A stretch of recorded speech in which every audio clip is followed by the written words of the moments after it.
Hello and welcome back to the show, everybody, and especially those of you who are fans of tiebreakers, because if you want to see tiebreakers, you want to see Golden Guardians pull the upset win over TSM. That is how Dignitas stays alive in their fight for an upper bracket berth. It's going to be a fun one, Kobe.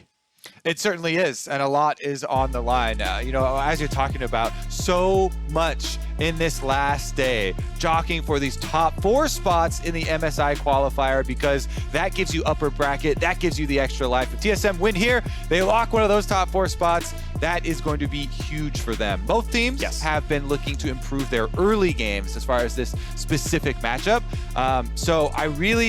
Even yesterday, we actually saw early game improvements from both of them, and we want to see them continue on these. Golden Guardians, they actually got a win. They broke their 7-game loss streak yesterday, and they want to ride this momentum. It's going to be a tall task versus TSM, because TSM have been improving their early game as well, which was difficult. But versus Immortals, 1,000 gold lead for themselves, proactive gameplay as well. Spica stepping up.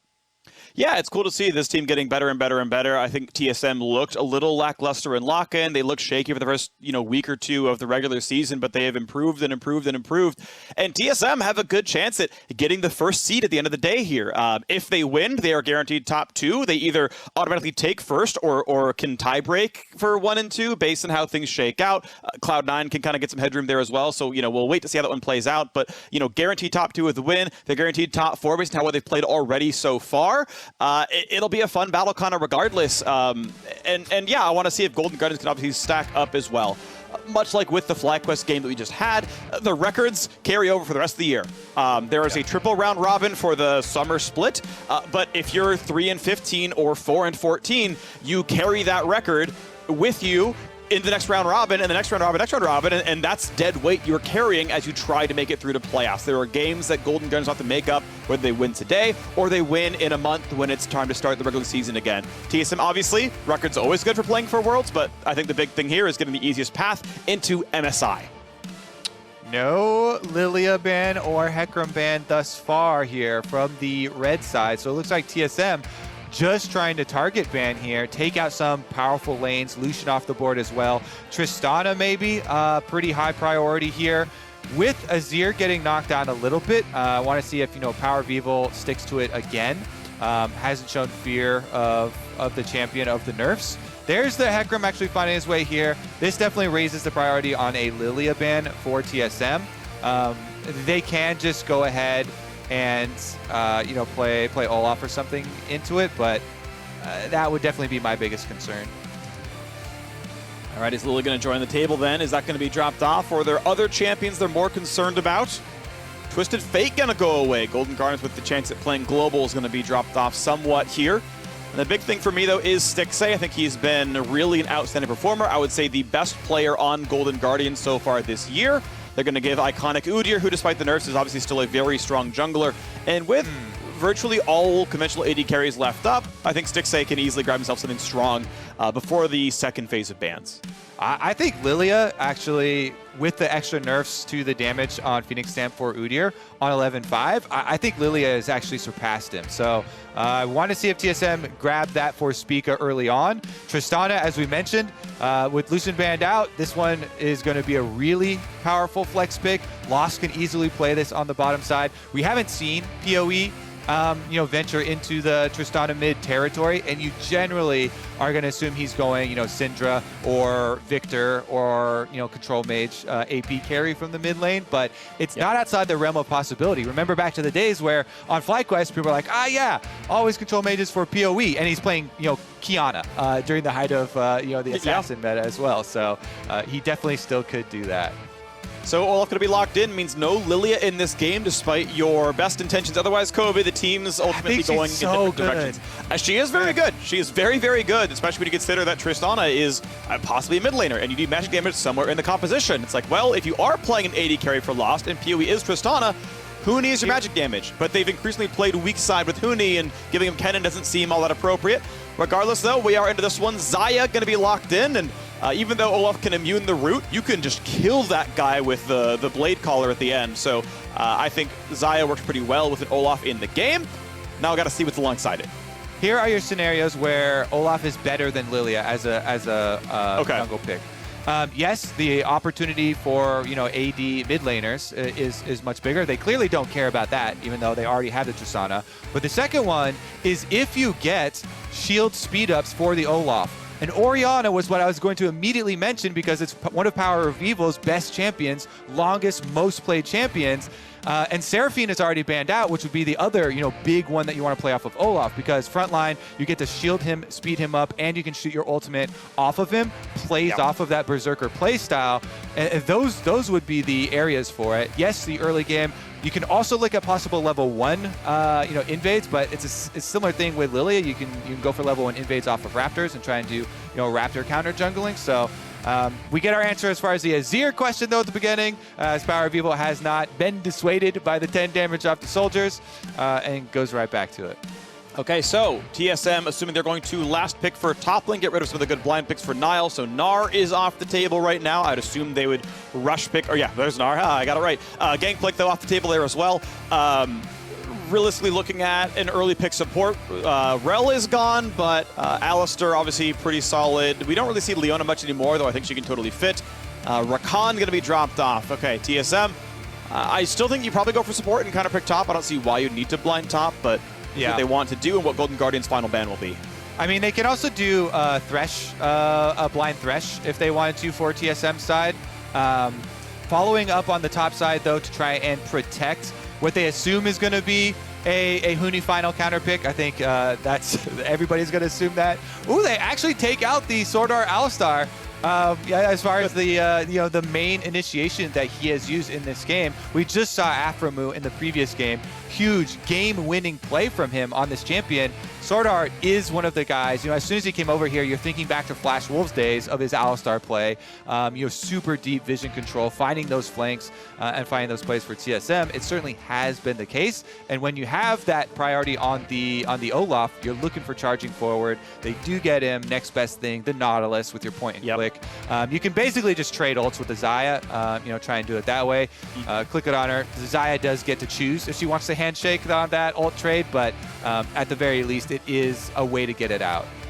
True. And then, maybe the rest of the follow through lands there. Obviously, you can run around, but maybe you land the anchor afterwards. So Thresh going to come in as more safety, though. Definitely a very strong champion. The best Threshes out there are just absurdly good at the champ. I think Newbie can put on a decent performance here.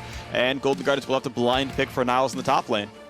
Yeah, and shout out to Core JJ. If you go watch, he puts out a lot of these support-focused videos. He has one specifically on the Thresh Nautilus interaction for the timing on your hook bump and your flay. It is going to be more faith in Niles, freak.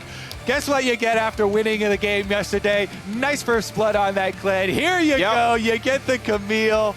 Oh my goodness. All right, let's see, Huni. What are we going to counterpick with? All right, Huni. Spicy.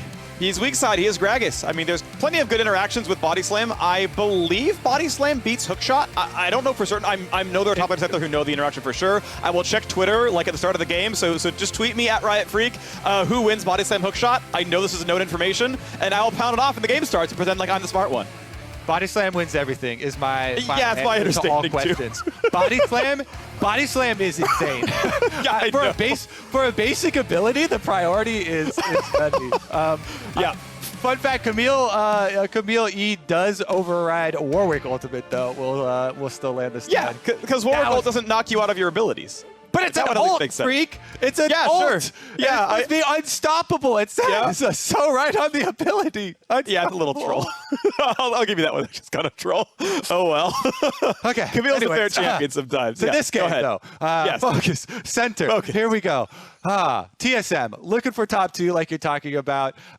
Extremely important. They want to start playing MSI qualifications from the top. This is a team, they spent big in the offseason in order to have international success. So the whole reason they dropped $5 million on Sword Art is to be able to represent North America at international events like MSI. So they want the best possible opening there into the MSI qualifications. And they really have been on an uprising here in the Spring Split. They had a few problems with their coordination and some of the communication early on in the lock-in split and the early weeks of spring, but they've really pulled it together. They stabilized by first putting Huni on Gragas. 5 games of or a decent amount of Gragas games, not 5. That was it's a little over exaggeration, but they had him on the weak side, playing a lot more conservatively until they decided to branch back out and look for some split push games out of him. This time is back on the Gragas, and he does have grasp, so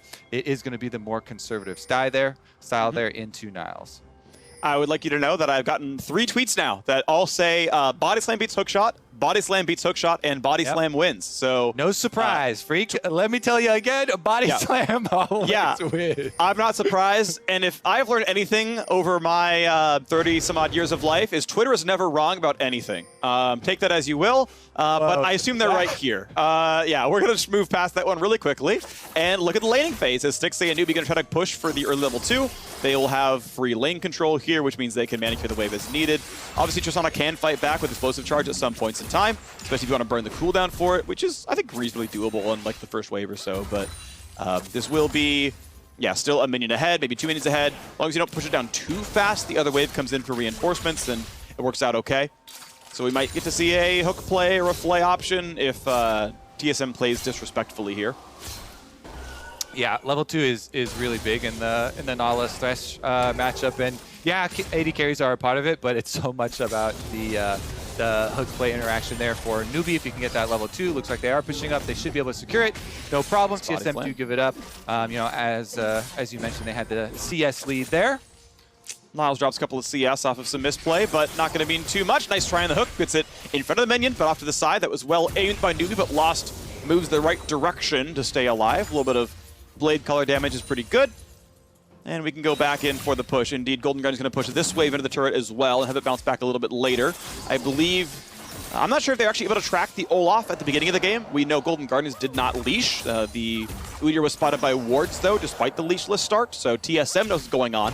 The Golden Guardian side of Blaze Olive now battling with Power of Evil, puts the shield on, gets the cannon. But down 5 CS in the mid lane, Power of Evil crushing this lane so far on Azir. I really want to point something out here for Niles. He has gone Conqueror Camille in the top side. This used to be the go-to rune because it scales so well, and he's actually getting ganked right now. Okay, Ghost, Sweeper, he knows what's going on. The shield's going to end, and okay, lines it up pretty well. We'll have to flash the Q. Nicely aimed, but it's not enough damage. Spica is going to trade basically summoner for summoner, but Niles stays alive crucially. Yeah, if you already cast out your E, your legs stick into the wall, then you'll be fine. Need the interrupt to come after there for Huni to be able to try and stop. He teleported right back into the lane with them right next to him. Oh no, he's on top of 2 of them. Niles, no! He's going to try to jump away, but the flash is there. Niles, no! You are not allowed to play the lane like that. And first blood goes to TSM. WTF, mate? No! Freak, let me tell you, that TP sucked. Yeah, it did, Kobe. There for the side of Golden Guardians. Spica's still clearing minions with Huni, and this time around, he's in flash range. So as I'm saying, he's able to body slam and flash over to get him after the legs into the wall. Spica's immediately see that TP channeling. Thumbs up. Great. Welcome, my friend. Welcome back to death. And you see Udyr here for Iconic was heading up, but the timing difference of 2 seconds, of 3 seconds, is the difference between life and death. So there you go. As I was about to say, super cool little rune change there for Niles. The Conqueror is something I've wanted to see for a while because I love actually watching Drutut, One Trick Camille Challenger top laner for a couple years now, and he does so many in-depth matchup recommendations, and Conqueror is so insanely good for Camille for carrying later on, but the lane is significantly weaker than Grasp, and that's why so many LCS Camille's have all been on this train of Grasp in lane, especially against a melee champion. But you saw how low his health was versus Huni. If you have Grasp, that is not the case. As far as the first gank not turning into his death, that's definitely true. He still gets 100%ed to 0 in the second part where he teleports back regardless of rune. Well, Kobe, checking out the lane, though, look at Huni's build. Tier is not a big surprise. The Doran's Ring to open, not a huge surprise either. It's the Amp Tome afterwards that says, maybe it's just AP Gragas after all. He's got this stuff First Blood. Harvester. Harvester. Yes, please. Speak is back, by the way. That ward is turned off, and Niles' health bar is about to go all the way dark as well. This is gank number 3. It's kind of gank number 2. It's still a kill, and top lane is going bad to worse. Oh, Niles had such a good day yesterday. You know, he got a day of celebration, and it's right back to the punching bag here. Spica, relentless. Honestly, yep. I don't blame him. Junglers are trained very early on in life. Camp top lane. Top lane is easily the most tiltable, especially after Flash is blown. You the oldest trick in the book. You just stay there in a bush, waiting for the teleport back. You kill him there. Never let up on it, and it is going to be pain from here on out for Niles. It is. Iconic. We'll see if he can get a gank off. I'm going to point out, by the way, that Spica has basically fought the Camille 3 times and is still out farming the Udyr, and then also getting the Dragon. So Spica just getting a lot more done here. The priority of the Udyr has not gotten into lanes, has not managed to out-farm. Spica outperforming right now in this game. Iconic just getting some Krugs and trying to get to level 6. Has that now, but not exactly an important timing for an Udyr. Not like you really care about getting rank 2 bear stance very much, but whatever. I guess that's actually probably, getting something else, but based on point distribution. Generally, they throw 1 point in turtle, and just to have the. I was saying 0.2 bear, but it's just rank 3 Phoenix at that point because you're doing 1-1-1-3. Regardless for the top side thing, though, also some of the CS for Spica is helping him shove out the lane. So some of it is a bit of lane farm here, and there is a bounty on his head now because of the 2 early kills on top side of the map.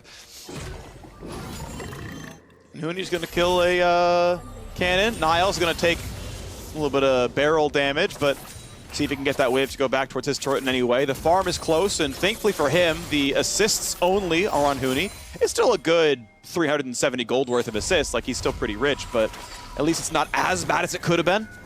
As recalls come through in the bottom lane yet again. Stixxay are already on Noon Quiver, same for Lost, but was up a pickaxe, which is pretty meaningful. 13 CS lead, though, going to feel good as he comes back with a control ward, boots and some armor as well for Newbie. We'll see if the bot lane can keep going well. 13 CS lead may grow, and they'll need it if Golden Guardians want to win this game. 1,000 gold difference primarily from top is going to be a problem otherwise. Mid laners fairly close back and forth. Iconic going to hand over this blue to a Blaze Olive. No problem there, level 8. PoE already had his trade back, and Sordos now in mid as well. Just make sure everything goes well. Share the cannon maybe for good measure, just in case PoE might miss it. Yeah, just in case. It is actually a rotation with both AD carries up to this fight. Honestly, with the state of top lane, it's going to be TSM favored. A lot of damage on a Newbie, going to run out of health instantly, and now the rest of the fight could be rough as well. Sorta on 5 HP, Stixxay gets 1 kill, but he's got to be careful about Huni. When does Blade Color come back up? Because Gragas is still dealing damage. Lost over the top as well. This could be a chase down. Does Lost find the rest of it? The Q comes out. Otto's going to mean the roots, and Stixxay is just on the run, but he's been slowed by the barrel. Lost is going to be in range. Ult Otto gets the kill. TSM 6-1 in this game. Why? In what world do Golden Guardians want to fight on top side? I don't know. Really curious, start on the objective there. After yesterday, what went so well for them too, just TSM slamming them right back down into the dirt. If you win that giant team fight up by Rift Road, and this Rift Road, this is only 9.5 minutes into the game, and it is already a landslide victory for TSM because you're the ones also with Tristana. Lost in, they didn't even have to use the Rift Trail to get those turret plates. You just immediately are on them. Sword Art makes a big call. He's even level 6 to level 5 in the support matchup with Nautilus, so he has the extra ult. Like, it's a massacre, Freak. Yeah, it is. I don't know why they even chose this, though, realistically. It's like, the jungler's stronger, the top laner's stronger. Those are the ones who show up to the Herald fight. Hoping that they can maybe get a 5v4 or something that, maybe Lost wouldn't show, but you got plenty of tape. TSM sends their team to those fights a lot of the time. End of the day, the gold lead went from 1,000 to 2,500 in the blink of an eye. It's going to grow with Herald down there as well. 2 mythics done on the side of TSM. 0 for Golden Guardians. I'm sorry, Dignitas, but this is likely to mean that you are just locked in as 5th seed. A lower bracket spot because of that.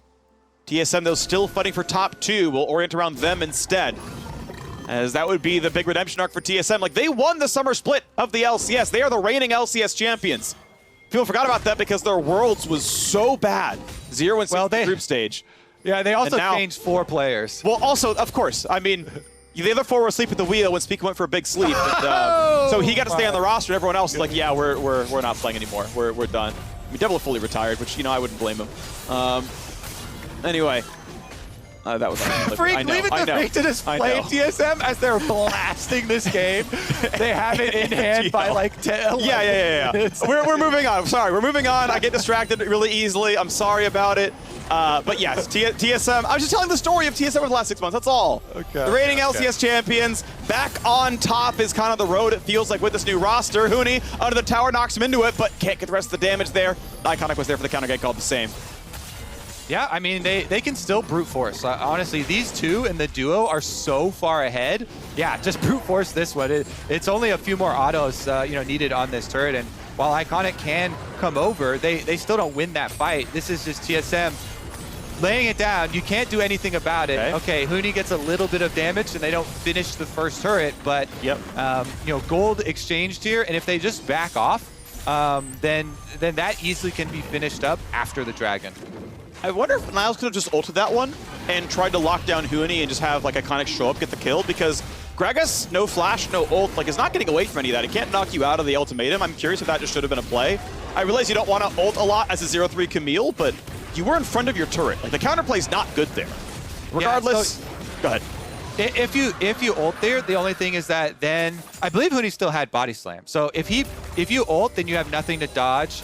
And he just immediately body slams you. Olaf ults, and they can burn you down. Maybe you get a 1-for-1 with it being inside the turret and turret aggro going on Huni, and it being a 1-for-1. But not making the call there to use the cooldown. Yeah. Well, we are in this game right now where 2 dragons have gone TSM's way. 6A looking to see if he can stop a recall, doesn't get that one or anything, but this turret is running out of health pretty fast. Niles going for a bit of durability there with the Vamp Scepter, because of course with no grasp, has much less sustain, still running out of health. And it's, by the way, Everfrost on the Gragas. This was, I think, where people were looking when we saw the Gragas mana nerfs on Q, was, okay, maybe pick up a mana mythic like Everfrost. It's a nice hybrid between durability and just damage output. I think the build is actually very strong. I like seeing it. It's not as quite explosive as Night Harvester, but it is still an AP Gragas. I think it's just overtuned right now. The last buff to Everfrost, they brought it too close in damage potential. You're talking about the difference in burst damage being there. Like the active CC, I think should have more of a trade-off, because the CC you're getting with Everfrost is so strong that the trade-off. Oh, never mind. We might have a Blast Cone play. Okay, good smite by Iconic. The feathers come through as well, but don't mean anything else. It's just a blue buff not stolen, and even then, you don't want it on Udyr. You'd rather have it on Orianna. The top lane is doing battle. Huni with a level lead here. Farm is still close, but you can see how aggressive those trades are. Niles at half HP right now. Next time, Huni kills with an ulti afterwards. Blaze Olive now in battle. Nice shockwave, pulls in Lost, but he doesn't have the kill, doesn't have the damage. Not ult over the top, Blaze Olive is still going to be targeted. This guy is dead, this guy is going down, and Spica is unstoppable, just like his ultimate says. Damage on the stick safe, but yeah, I talked about it. Xayah can obliterate an Olaf mid-ult. The feathers do so much damage there. Yep, takes him down. First turret still acquired for TSM on the bottom side, and they're going to continue pushing on the top side as well. Outer turrets will be a thing of the past pretty soon here. Freak, there's the initial flash. Lost, good flash there, getting away from the flash play from Newbie. Then a Blaze Olive goes for it, but doesn't have the damage with the heal. That heal keeps Lost alive and allows Sword Art to arrive in time. Once you pop that Nautilus ult on him, doesn't matter if you Lantern plus flash away, follows you to the ends of the earth, and Sword Art immediately lines up his hook afterward. Good rotation over from Sword Art and Power of Evil to clean up the kill there for TSM. Sticks on the way to Essence Reaver, about as much gold now as Lost because of the fact that the shutdown was so good. Got, an extra kill's worth of gold or so, which is going to make it close. You can see, the gold, 500 apart, 400 apart for the 80 carries. That's pretty reasonable. If somehow Golden Guardian survives for a very, very long time, Olaf eventually can fall off. Again, just because Xayah generally puts out enough threat that Olaf can't just drain tank a team. But that's like very far down the line right now. TSM, meanwhile, are basically, hey, Stixxay and Huni kind of against the world. Obviously, the other members have gold as well, but they were the ones who really opened it up. Speak is back in. Shockwave means absolutely nothing. I love the Gale Force in, and that's dead. Goodbye. Goodbye, a Blaze Olive. Pop! And Lost is on a killing spree. Mid lane turret falls as well. TSM is still running over this game. Yeah, that's a good thing about Olaf is a lot of your work is done in the early game, and then you get to hand off the late game heavy burden to Azir and Tristana, two of the best in the business at carrying and finishing out these games. So they definitely have the front line to create space for both these carries. You know, Power of Evil has shown consistently here. He's still able on Azir to get to very powerful mid games. Landry's is already completed. You mentioned the Gale Force already used by Lost in the last play. TSM doing a very good job just steamrolling ahead with the early lead that they got, not just in the top 2v2, which was huge for them, and definitely a blunder by Golden Guardians, but also mainly that Rift Herald fight, cracking it open with so many deaths there for Golden Guardians and the Rift Herald reward. It just means that this entire mid game is TSM's to lose, and it's up to them really to give the mistake over to Golden Guardians. As far as mispositioning, you know, allowing somebody to actually get caught out and gold to be handed back over. Currently still, Lost is the only one with even a gold bounty for them actually to acquire. All right, Niall still getting the farm going on the side. Of course, Everfrost long done now for Huni. Gold difference still over 5,000. Vegeta almost pleased now as Niles walks away. We're halfway there, okay? Yeah, eventually 9,000. the scouter will be activated. Okay, I'll give it to you. All right. Huni. Iconic gets a big stun, and hey, they get a flash down, right? Like, we're getting these small bits in the Golden Guardian side. Spica wants to save the ulti, root it in place, but if you don't ult, you take less damage. You keep the bonus armor MR. Pretty big deal there. Sword Art walking up. Newbie is a real threat. Like, he is flashless. Like, this man cannot just walk up to a Thresh like that without really risking his neck. Ultimately, he doesn't go down. No hook's going to land. Red buff can be handed over, but hold on. Re-invade for TSM. Nah, Spica would rather take the dragon right now. So, leading into the brush. Nice smite, nice get away, but that is Dragon 3 to TSM. Some teams are willing to give away Cloud Souls. We may even see Golden Guardians not bother to defend the next one, but easy dragon pickup. TSM still in control of the map. Yeah, and sometimes it's not really your choice. We mentioned how bad of a fight the top Rift Herald one is. They will also probably realize how bad of a fight you know, the Dragon Soul fight is for them, unless they can make some bush attempts, crazy surprise play. And you can see, you have to check a lot of these boxes for TSM. With this early gold lead, all you're really looking at is warding out these possible sneak plays from Golden Guardians. You know, if you walk into a brush that has Shockwave plus Xayah combo, you know, burst potential there, it's definitely dangerous. Like, that can still pop somebody, can still give over, you know, an objective or something to Golden Guardians, but that's why they're putting effort into a lot of these control ward lines. You see Sword Art is trailing Spica right now as they invade the jungle, leave a bunch of these wards deep in the red quadrant. Now, items coming through. S3 done for Sticks say Trinity Force finally in for Niles. A 19-minute mythic is not great. Lost still keeping up, though, on 2 items as well. Do want to point out, we saw it earlier, went for the Gale Force build. It is less sustained damage and more repositioning and sometimes burst and target selection. Getting away from a Camille or an Udyr or a Shockwave, obviously pretty relevant. And no hard tanks. Use it for execute. I mean, yeah, obviously, yes. When you're winning, you also do that. Udyr is the one hard tank on the team, so you sometimes lose DPS, you know, in that calculation. I mean, you definitely do. It's just, you know, straight lower damage than the Kraken Slayer, but obviously, not saying it's wrong, just he is, you know, tailoring his build in this way. I actually like it in this game. I think it is the right build, but cool to see the choices going around.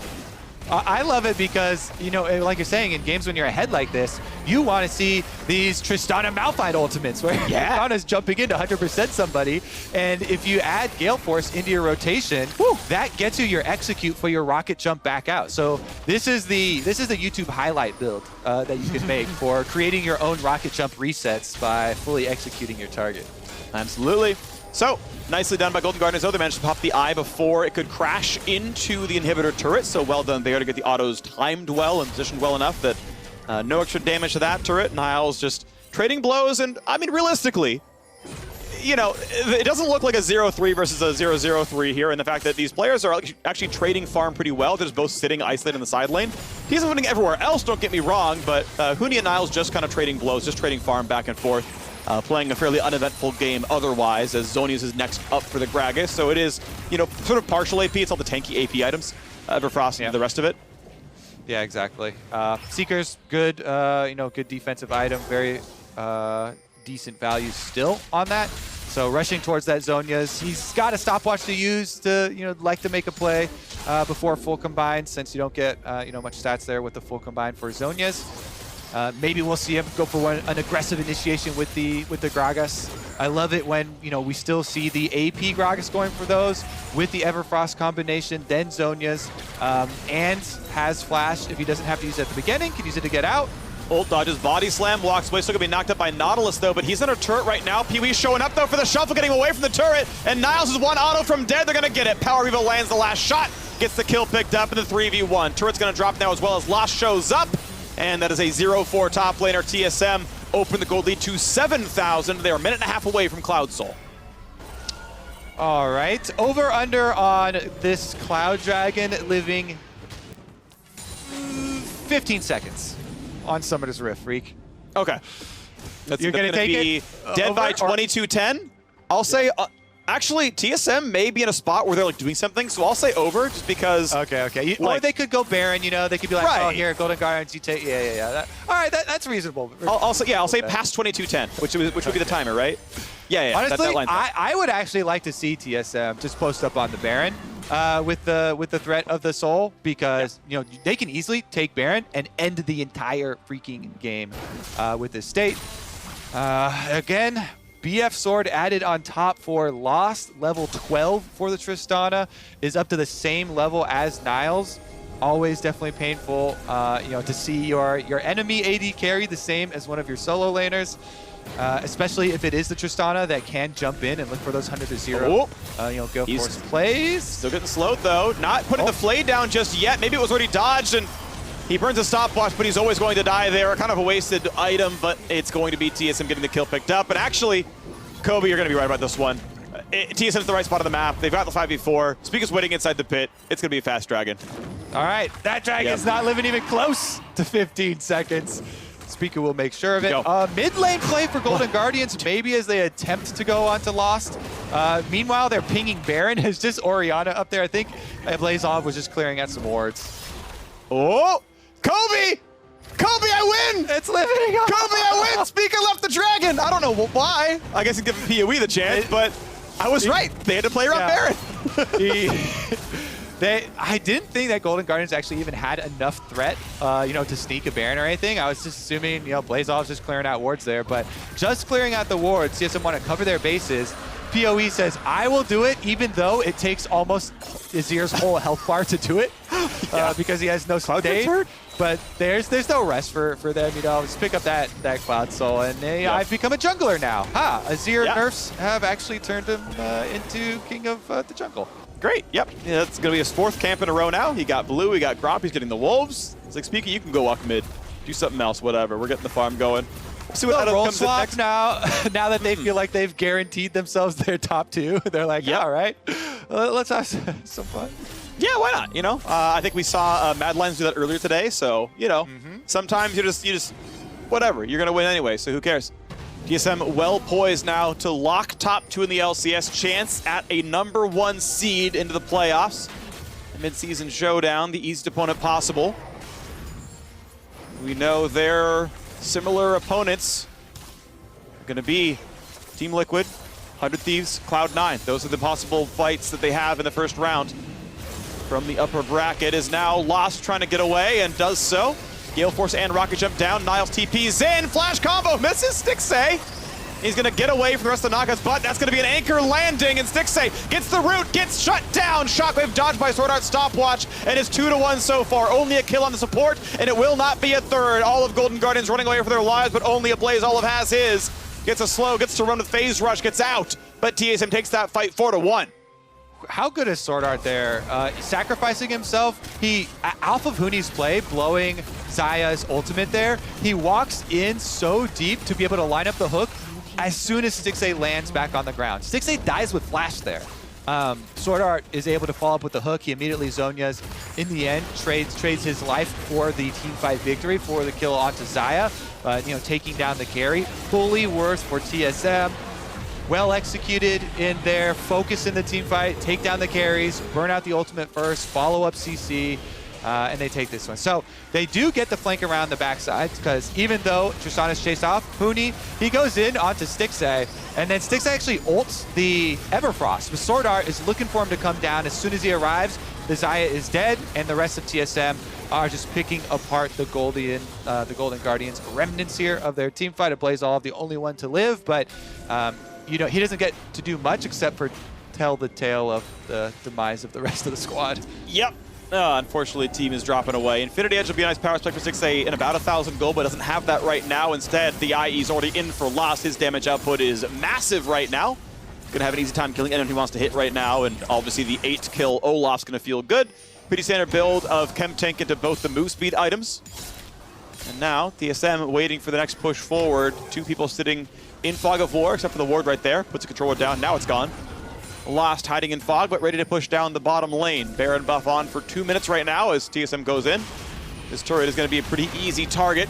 Golden Guardian's not going to defend this one easily, although with the ult coming across to a Blaze, Olive could be a lot. Iconic barely flashes away, but Gale Force! Lost gets the assassination. He's on a rampage. Beautifully done. TSM gonna knock down the first inhibitor, and they can go for more. It's 5v4, and they can push down. Goodbye. Goodbye to Niles. Cannot defend anything. Great anchor in for Sword Art. The rocket jump in. Blaze Olive lives, but he's at half health.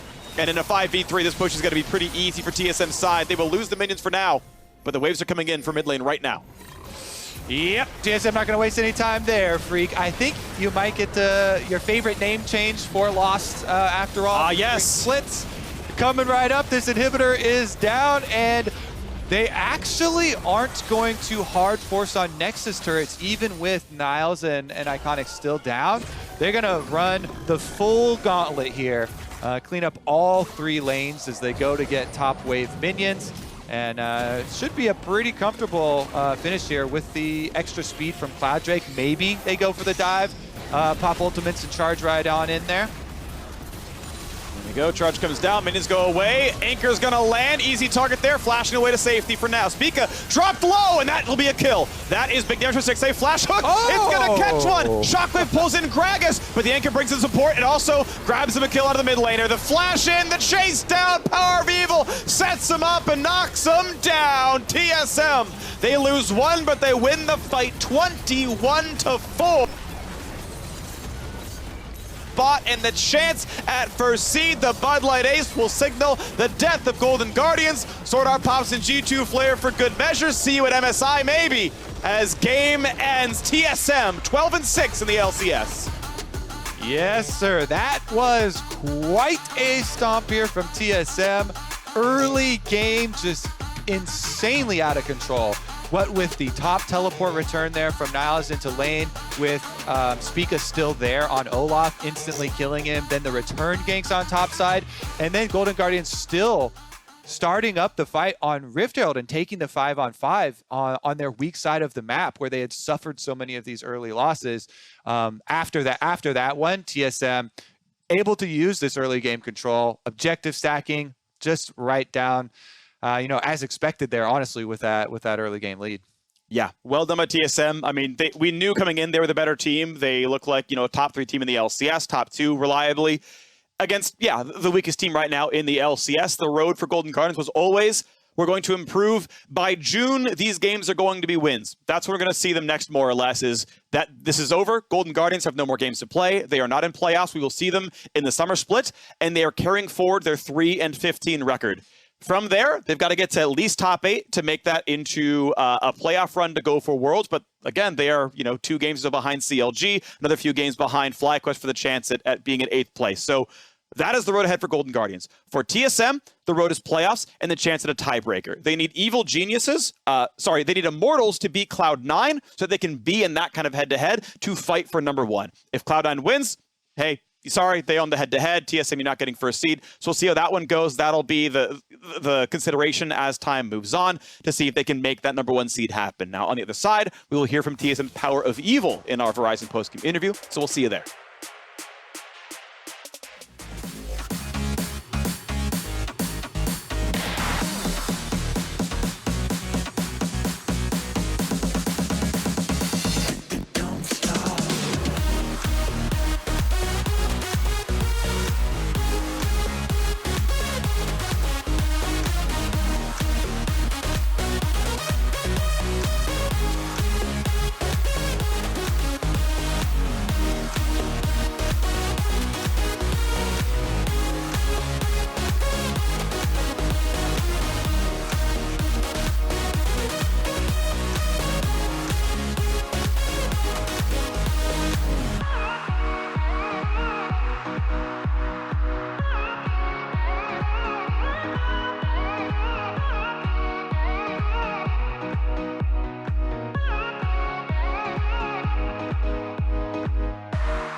Hello and welcome back to the Verizon post-game interview here with the victorious Power of Evil. First, I've got to congratulate you on securing a top 2 finish, at least a top 2 finish here in the regular season with that victory. How does it feel to be on the top spots?